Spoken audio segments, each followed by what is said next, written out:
सुमध्याह्नं सभी को।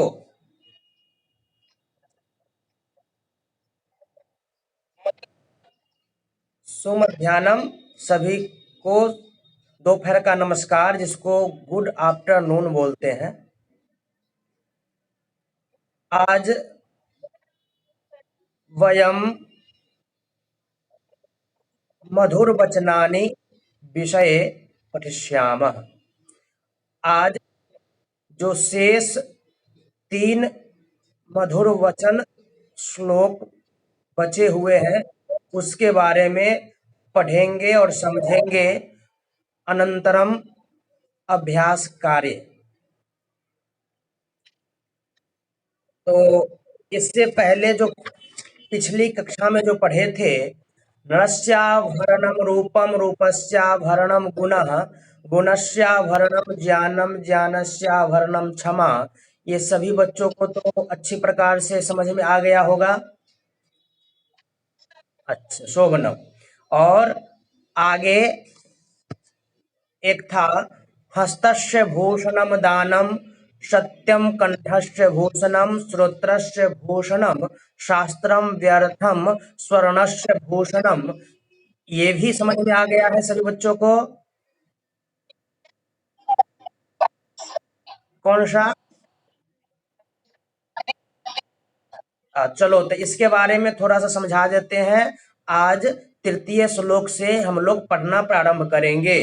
जो श्रोत्रस्य भूषणम शास्त्रम, जो शास्त्र श्रोत्रस्य, श्रोत्र मतलब कान का, षष्ठी विभक्ति अस्ति ना, श्रोत्रस्य बालकस्य, तो श्रोत्र अर्थः कान, और श्रोत्रस्य कान का, भूषणम आभूषण, शास्त्रम जो आप लोग जिस भी पुस्तक से आप ज्ञान ग्रहण करते हैं, वे सभी पुस्तक को धर्म शास्त्र के अनुसार और इस वैदिक शास्त्र के अनुसार उसका नाम संस्कृत में शास्त्र रखा जाता है, इसलिए शास्त्रम। तो शास्त्र किसका आभूषण है? श्रोत्रस्य आभूषणम। श्रोत्र का कान का आभूषण शास्त्र होता है।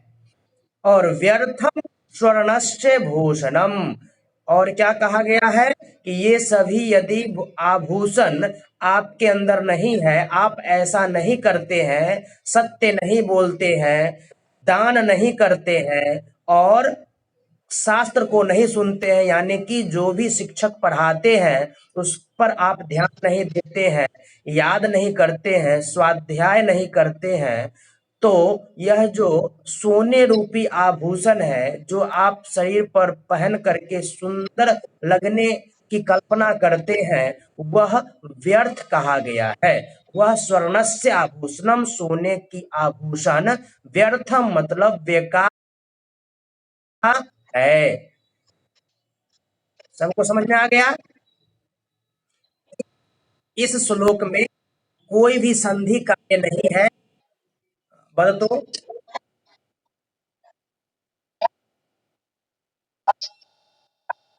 अस्थि इसलिए लिखा रहता है क्योंकि यहाँ पर श्लोक का जो पंक्ति पूरा करने के लिए अगर अस्थि लगाएंगे तो इसका जो पंक्ति छंद है ना, वो पूरा नहीं हो पाएगा, बिगड़ जाएगा। इसीलिए कहते नहीं है कि मम नाम आशुतोष, मेरा नाम आशुतोष है, तो वहां पर अस्थि तो नहीं लगाए, मम नाम आशुतोष इतना बोल दिए। इससे समझ में क्या आ जाता है कि मेरा नाम आशुतोष है। ठीक है ना? तो कहीं कहीं पर है के लिए लगाना आवश्यक नहीं होता है। समझ गए? तू मतलब तो, तू का अर्थ तो।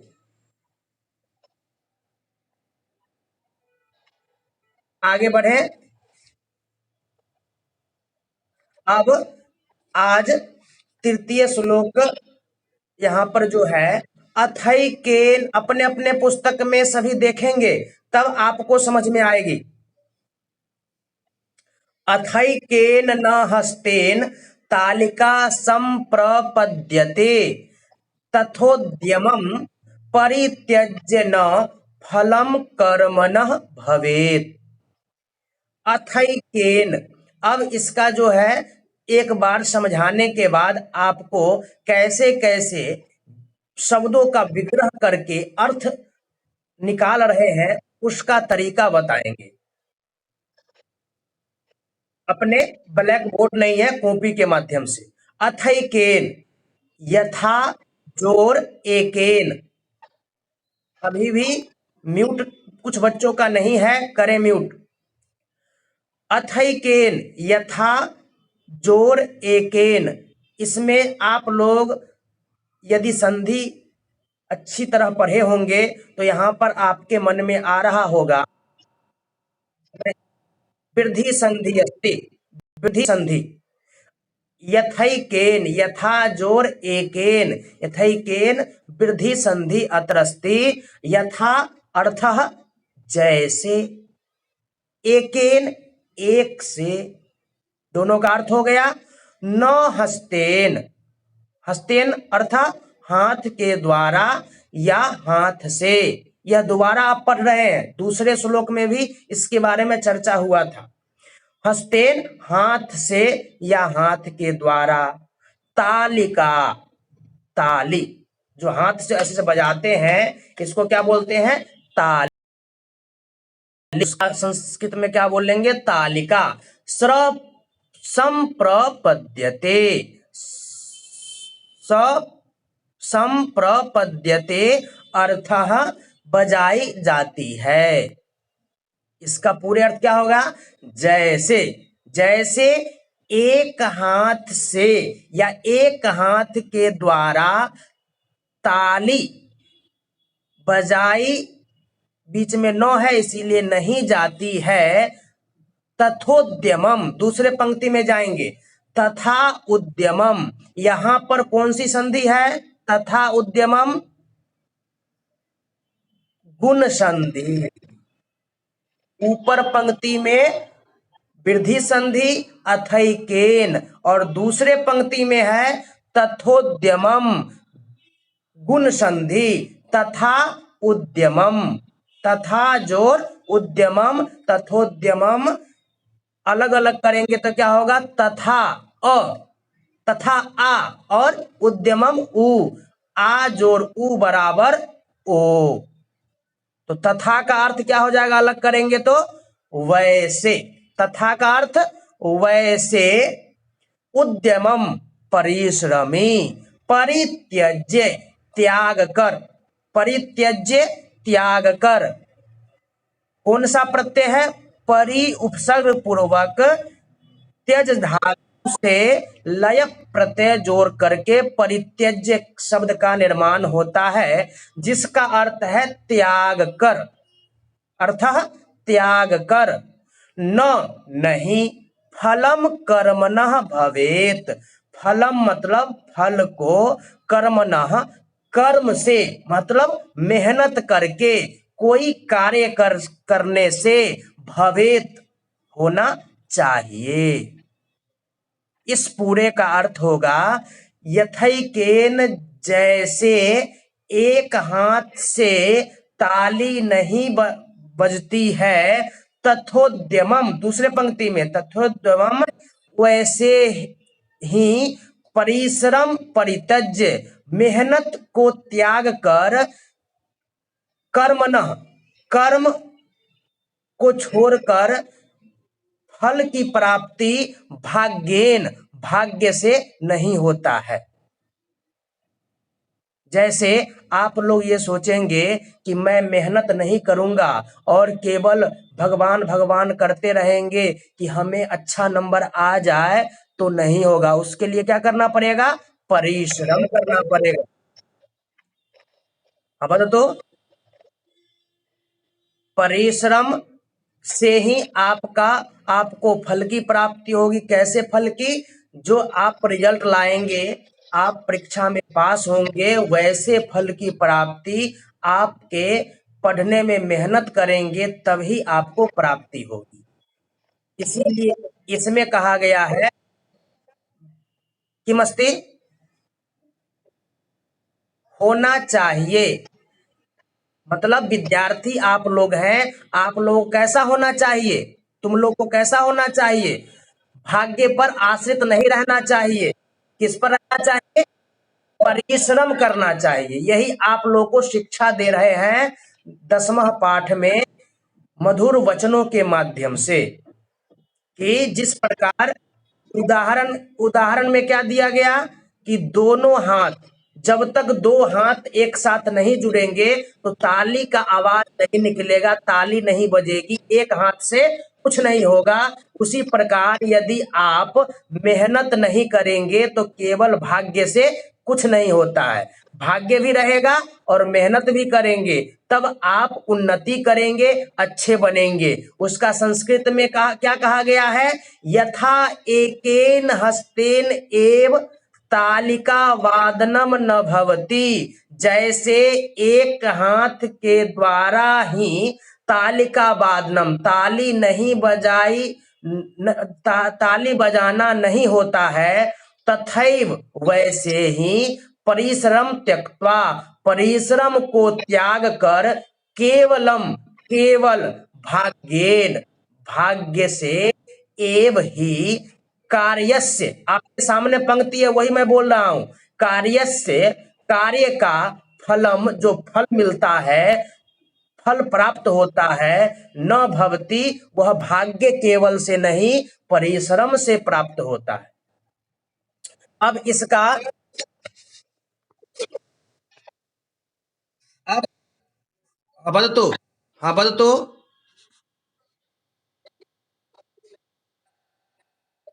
भवेत कुत्र हलंत,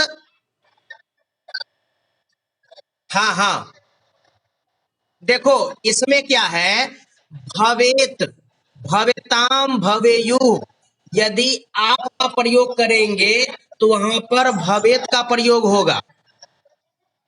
यहां पर देखो दिखाई दे रहा है, माइक बंद करो, म्यूट करें, ये जो माइक बंद करो सभी, सुनाई दे रहा है ऐसे बच्चों को, माइक म्यूट करें,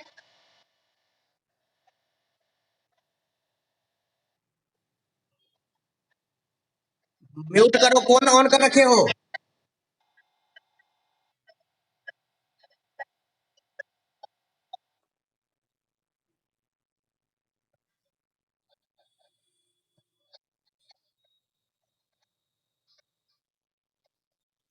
एक बार इसको देख लें, जो अलग अलग शब्द है इसको आप लोगों को लिख करके अर्थ याद करना है। दिखाई दे रहा है सभी, दिखाई दे रहा है।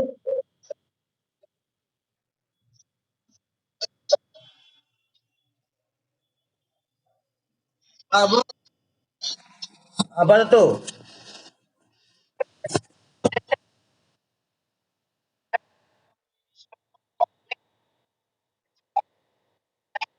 नहीं, देखो इसमें क्या है कि ऊपर आप की यही शंका है कि भवेत श्लोक में है, और यहाँ पर जो अन्वय किया गया है या व्याख्या वहां पर फल है।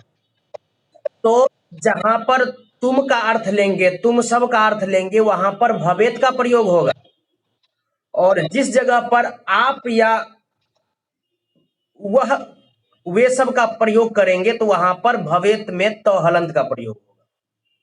क्यों, क्योंकि विधिलिंग लकार में आप याद किए हैं, भवेत भवेताम भवेयु भवे भवेतम भवेत। तो जहां तुम सब का प्रयोग करेंगे वहां पर मध्यम पुरुष के बहुवचन का प्रयोग करेंगे, जहां पर वह का प्रयोग करेंगे वहां पर भवेत प्रथम पुरुष का एक वचन का प्रयोग करेंगे। तो वहां पर प्रथम पुरुष एक वचन का प्रयोग जैसे ही होगा, वहां पर भवेत में तो हलंत का प्रयोग होगा ही। समझ में आ गया।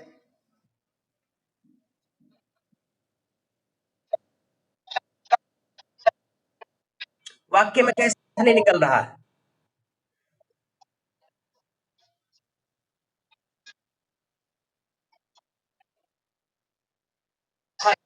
इसमें आप श्लोक का अर्थ मत निकालें, श्लोक में आप अर्थ नहीं निकल सकता है, श्लोक को व्याख्या करना होता है। जैसे आप में एक लाइन का 5 लाइन बनाते हैं कि नहीं व्याख्या में, अर्थ को निकाल करके। तो सिर्फ श्लोक में क्या होता है कि एक शब्द में कई अर्थ छिपे होते हैं, उसी को मैं आज बता रहा हूं। यहां पर आपको संक्षिप्त में दे दिया कि कर्मणः फलम, जो फल है ना वो कर्म से ही होता है, भाग्य से नहीं। तो श्लोक के अंदर भाग्य दिया गया है? श्लोक के अंदर भाग्य शब्द न है, नहीं है। लेकिन आपके व्याख्या में देखेंगे भाग्य शब्द उत्पन्न हुआ है ना, लिखा हुआ है ना। हाँ, इस श्लोक को 2 लाइन में बहुत सारी बात को कहने के लिए यहाँ पर पूरे शब्द नहीं दिया जा सकता है, इसीलिए वहां पर समझाते समय मन में होना चाहिए कि हमें क्या कह रहा है। जिस तरह ताली दोनों हाथों से बजाई जाती है, उसी प्रकार हमारे जीवन में एक भाग्य और परिश्रम 2 चीज है। तो ताली के अनुसार दोनों अगर साथ रहेगा तभी हम आगे बढ़ पाएंगे, केवल भाग्य से नहीं। समझ में आ गई बात? क्या चीज? अन्वय। अन्वय मतलब होता है कि श्लोक के अंदर श्लोक को गायन रूप में सजाने के लिए कोई भी शब्द को कहीं भी रख दिया जाता है। जैसे वह पढ़ता है, वहां पर श्लोक के अंदर ये रहेगा वह है पढ़ता। ऐसे को आपको अन्वय में सजाना पड़ेगा माला के रूप में, कि कैसे मैं सही से बोल पाऊं, है ना। जैसे देख, अन्वय में निकाल सकते हैं, अन्वय में निकलेगा। हाँ, जैसे देखो यथा एकेन है ना, अलग कर दिया। यथा एकेन हस्तेन, नौ कहां है? नौ तो वहां से हटा दिया गया। नौ कहां दिया गया? अंत में, सम प्रपद्यते से पहले अंतर है ना, अंतर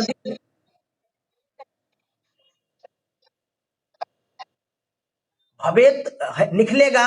तथा वैसे ही उद्यमम परिश्रम, परिश्रम भवेत होना चाहिए। किसमें? परिश्रम को त्याग कर कर्म फल, जो कर्म का जो फल है वो नहीं होना चाहिए,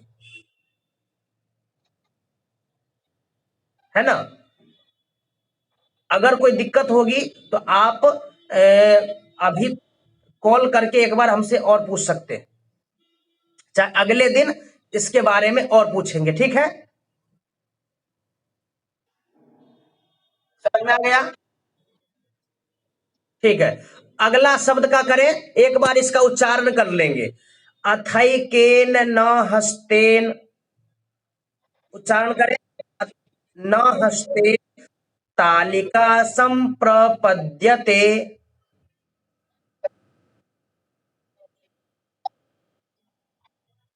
तथोद्यमं परित्यज्य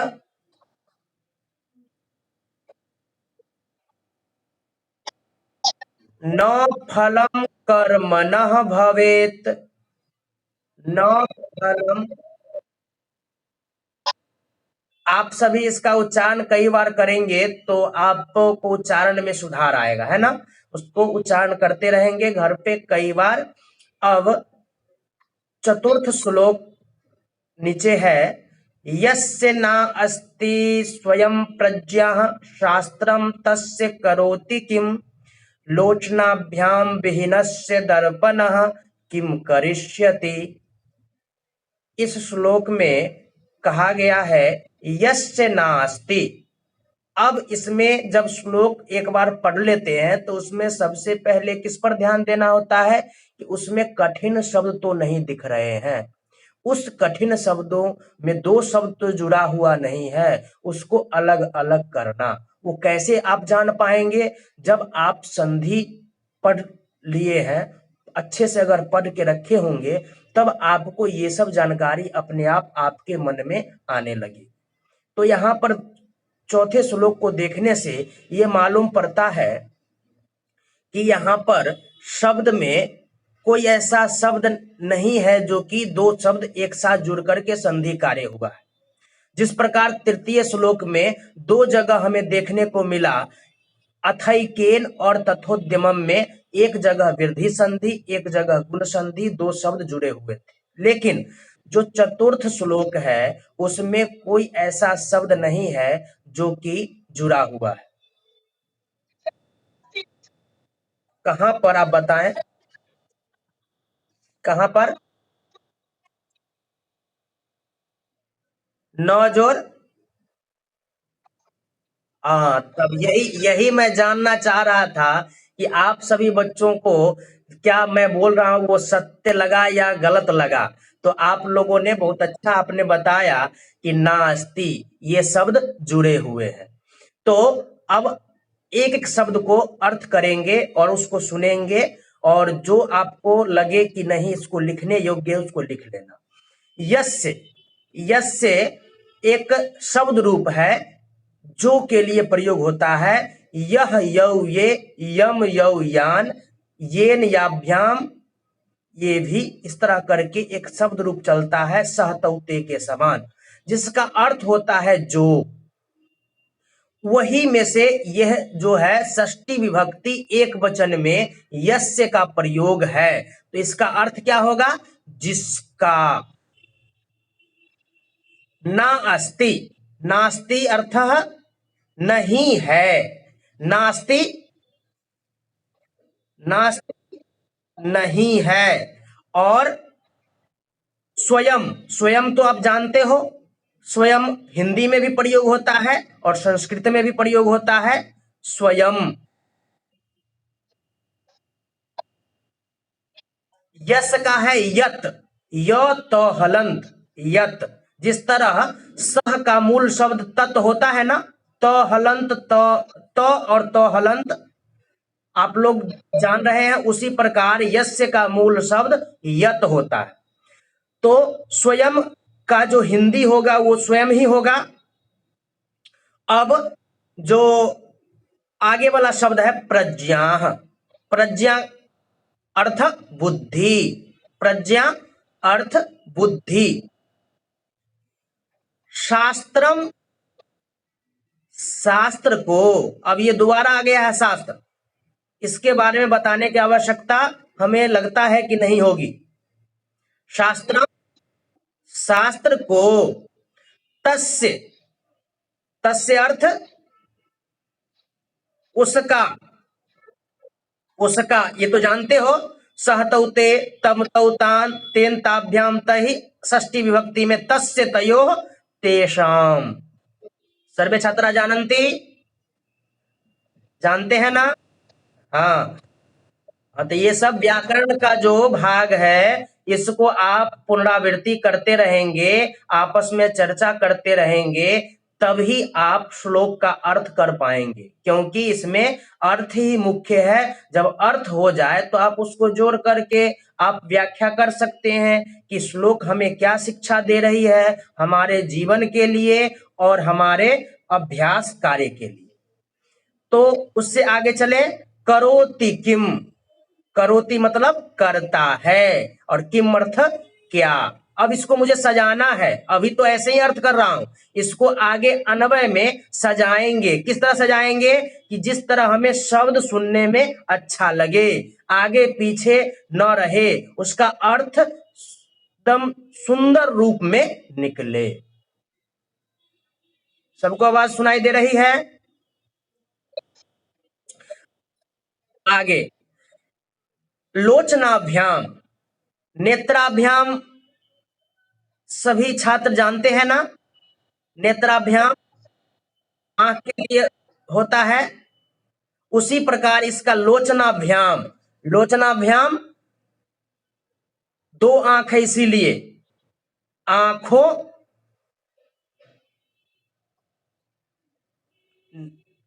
आंखों क्या करोगे? जल्दी बताओ। आंखों के लिए या आंखों से, यहां पर होगा मूल शब्द अर्थ द्वारा नहीं, आंखों से,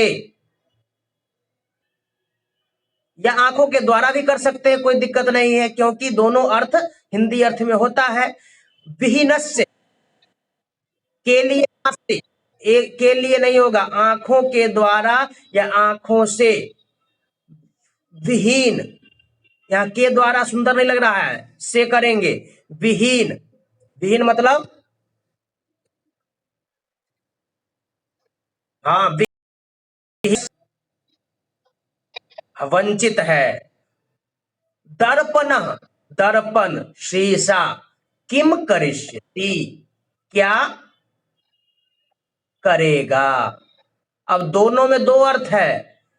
अब आप अर्थ को सामान्य रूप से लगा सकते हैं। यह मनुष्य, जो मनुष्य बुद्धे प्रयोगम न करोति, बुद्धि मतलब बुद्धि का, प्रयोगम प्रयोग, न करिष्यति न करोति नहीं करता है, शास्त्रेषु लिखितम ज्ञानम तस्य किम अपि हितम कर्तुम न शक्नोति, उसका जो शास्त्र के अंदर जो ज्ञान है वह कुछ भी नहीं कर सकता है। आपके पुस्तक में पंक्ति है, उसी को ध्यान देंगे। कहते हैं कि जो बुद्धि का प्रयोग नहीं करता है, अपनी बुद्धि का प्रयोग पढ़ते समय नहीं करता है, उसको शास्त्र जो है, जो आप पुस्तक आपको दिया गया है कि इससे किसकी सहायता से आप कुछ अच्छा करें, तो वह शास्त्र, वह पुस्तक, लिखित ज्ञान, जो शास्त्र में लिखित ज्ञान है, उसकी जो पुस्तक है, उसका जो ज्ञान है, वह किम अपि कुछ भी नहीं, हितम मतलब आपके हित के लिए, न कर्तुम शक्नोति करने में समर्थ नहीं हो सकता है। ये पहले पंक्ति का है। कितना समझ में आ गया? सामान्य बात।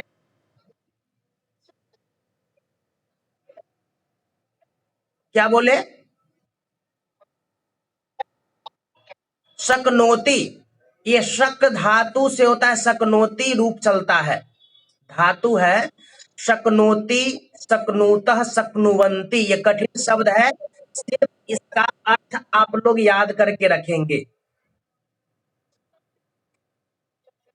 सकता है, सकते हैं बहुवचन में होगा तो सकते हैं, और यह एक वचन में सकता है।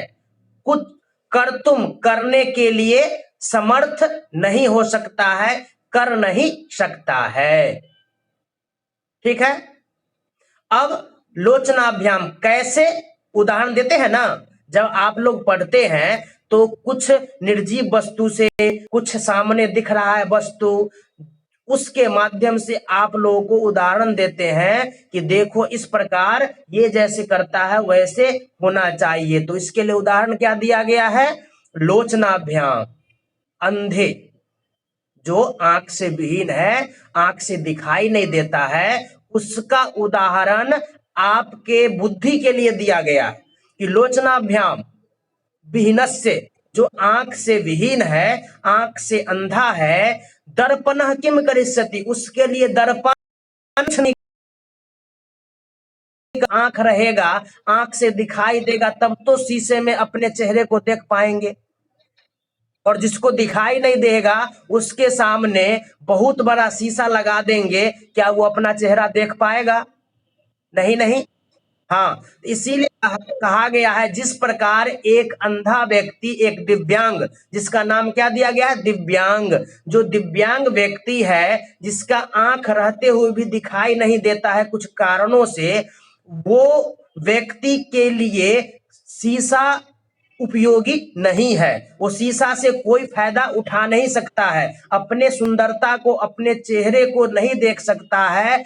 उसी प्रकार जो व्यक्ति, जो मनुष्य, जिस तरह हम हुए, आप हुए, उस तरह जो व्यक्ति, जो मनुष्य अपना जो बुद्धि है, दिमाग है, उसका यदि प्रयोग अगर नहीं करता है, उसका प्रयोग नहीं करता है, वह जितना भी पुस्तक आपके सामने रख दिया जाए, टीचर जितना भी समझा दे, वह आपके लिए कुछ भी नहीं कर सकता। कौन नहीं कर सकता? शास्त्रम लिखितम ज्ञानम, कौन सा? पुस्तक में जो ज्ञान है, ज्ञानम, वो कुछ नहीं कर सकता। बात समझ में आ गई? इसमें कोई दिक्कत नहीं होगी, इसमें संधि कार्य एक, क्या आवाज नहीं आ रही है? कश्चित, कश्चित मतलब कुछ, अपि मतलब भी, कश्चित मतलब अपि मतलब भी। ये कश्चित है ना, उस पंक्ति के अनुसार अलग अलग अर्थ होता रहता है, कहीं पर कोई भी हो सकता है, कहीं पर कुछ भी हो सकता है, वह प्रसंगानुसार अर्थ बदलता जाता है। और शक्नोति मतलब सकता है। चलो अब आगे बढ़े। कृत्य मतलब के लिए, कृत्य।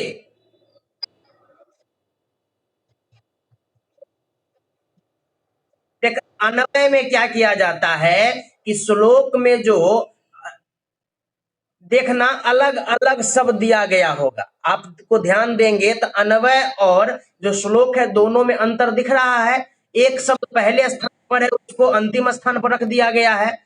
तो वो अर्थ करने के लिए, नीचे अर्थ है ना, अर्थ करने के लिए कौन सा शब्द कहाँ रखे तो हमारे लिए बोलने में सुविधा होगी और अगले को सुनाएंगे तो वो अच्छा लगेगा वाक्य, उसके लिए पहले अन्वय किया था। अन्वय मतलब श्लोक के शब्दों को अच्छी प्रकार सजाना, उसके बाद उस शब्द का अर्थ करना। किसके माध्यम से? व्याकरण के माध्यम से। व्याकरण, संधि, समास इत्यादि जो आपको व्याकरण में पढ़ाया गया है, उसको याद करते हुए उसके माध्यम से आप इसका अर्थ कर सकते हैं, जिसमें विभक्ति का ज्ञान जरूरी है।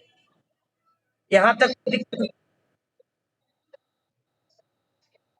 समास आपके सिलेबस में अभी लगा नहीं है, आगे लगेगा तो आपको मैं बताऊंगा, है ना। अभी इसके विषय में अभी बताएंगे तो आपका यह सिलेबस पूरा नहीं होगा। संक्षिप्त में बता देता हूं। समास समसनम इति समासः, जो किसी एक पंक्ति को एक शब्द में बता देना ही समास कहलाता है। संक्षेपेन, संक्षिप्त में। इतना इतना सुन ले, इतना याद रखना है, आगे विस्तृत रूप में आगे पढ़ाएंगे। अब आगे नहीं, कृत्य ये के लिए अव्यय शब्द है, किसी में आता नहीं है। कृत्य है ना, वो एक अलग शब्द है जिसका के लिए अर्थ में प्रयोग करते हैं। आगे इसका एक बार उच्चारण कर ले। यस्य ना अस्ति स्वयं प्रज्ञः, यस्य नास्ति स्वयं प्रज्ञः, शास्त्रं तस्य करोति किम्। शा- लोचनाभ्याम विहीनस्य दर्पणः,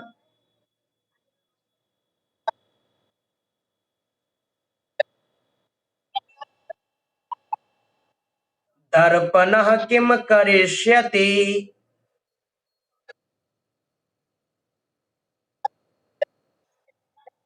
इसको अभ्यास करना है। अब पंचमः श्लोकः, अंतिमः श्लोकः। विद्या ददाति विनयम, विनयादयाति पात्रताम, पात्रत्वात् धनम आपनोति, धनाद धर्मम ततः सुखम। यहाँ पर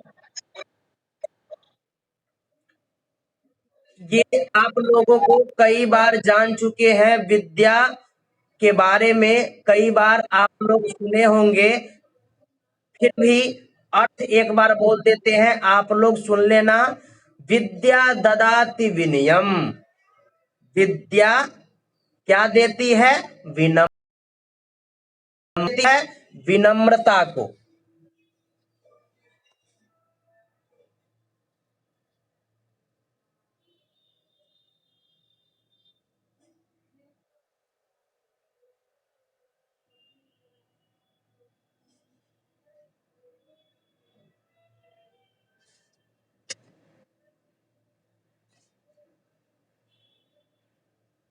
विद्या किसको देती है? विनम्रता को।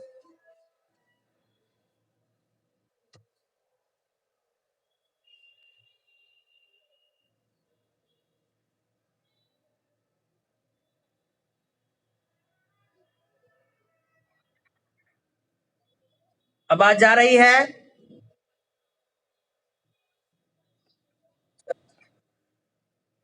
विनम्रता को देती है, और विनम्रता से क्या प्राप्त होता है, क्या आता है? पात्रताम, योग्यता। पात्रताम इत्युक्ते योग्यता। अर्थ भी ध्यान देना है। पात्रताम, योग्यता, अर्थ। दूसरे पंक्ति में क्या है? पात्रत्वात् धनम आपनोति। पात्रत्वात्, जो हमारे अंदर, यदि आप पात्र बने हुए हैं, आप कुछ ग्रहण करने की इच्छा करते हैं, आपके अंदर वैसी योग्यता है, ऐसे शब्द के लिए क्या प्रयोग कर रहे हैं? पात्रत्वात्। योग्यता से क्या प्राप्त होता है? धनम आपनोति। आपनोति तुते प्राप्ति। किसका? धनम, धन की प्राप्ति होती है। और धनम कैसा धन? धर्मम ततः सुखम। धर्मम, धर्म रूपी धनात्। और इस धन से, कैसा धन? धन, धर्म रूपी धन से क्या होता है? उससे सुखम, सुख प्राप्त होता है। तो इसमें क्या कहा गया है कि आप लोग जो विद्या ग्रहण करेंगे, उसमें हमेशा आपके व्यवहार में विनम्रता होनी चाहिए। आपके अंदर विनम्रता होनी चाहिए, और विनम्रता होगी तभी आपके अंदर वैसी योग्यता बनेगी कि आप धन प्राप्त करने के योग्य बनेंगे। और धन प्राप्त करने से क्या होगा? सुख प्राप्त होगा। कैसा धन? जिसमें कोई गलत रास्ते का धन न हो। धर्म का मतलब मेहनत की कमाई का धन हो, उससे ही आपको सुख मिलेगा। अगर जिसमें मेहनत नहीं रहेगा, वो कुछ गलत कार्य से धन कमाया हुआ रहेगा, उससे आपको सुख की प्राप्ति नहीं होगी। इसीलिए कहते हैं कि आप लोग पढ़ रहे हैं, पढ़ने के बाद आप धन अर्जन करेंगे, नौकरी के माध्यम से और किसी माध्यम से, उसमें मेहनत करना है। आप जितना भी आपको काम दिया जाए, उस काम को करना है, तभी आप सुख की अनुभूति अपने जीवन में करेंगे। नहीं तो कमाते हुए भी, पैसा होते हुए भी कष्ट रहेगा। तो यही श्लोक क्या कह रहा है? विद्या ददाति विनयम। विद्या आपके अंदर है तो विनम्रता आती है, और विनम्रता से योग्यता प्राप्त होता है, आप श्रेष्ठ बनते हैं। और जिसके अंदर योग्यता होती है, उसको धन की प्राप्ति होती है, और धन प्राप्त होगा उससे सुख मिलता है। तो कहता है कि धन प्राप्त होगा उससे सुख मिलेगा, लेकिन कैसा धन? मेहनत का धन। धर्म की राह पे चलने के बाद, जो अच्छा कर्म करने के बाद जो धन प्राप्त होता है, वो वैसा धन। अब इसमें कोई दिक्कत नहीं है कहीं पर। इसमें एक शब्द है, किसका? ददाती, देता है। विद्या, अब विद्या क्या है? तो देती होगा ना। विद्या स्त्रीलिंग अस्ति। विद्या, इस कारण से होगा विद्या विनम्रता को। विद्या का अर्थ विद्या, विनयम का अर्थ विनम्रता को। ददाती, देती है। हो गया? और कोई शब्द में दिक्कत? विनयात, विनयात मतलब विनम्रता से। पंचमी विभक्ति का प्रयोग है। बालकात, रामात, विनयात, विनम्रता से। हाँ, विनय शब्द है। जिस तरह राम शब्द होता है ना, जिस तरह बालक शब्द होता है, उसी तरह विनय शब्द है। उससे पंचमी विभक्ति में क्या होगा? विनम्रता। हिंदी में विनम्रता से। पात्रताम, योग्यता, याति आता है। यहां तक कोई दिक्कत नहीं।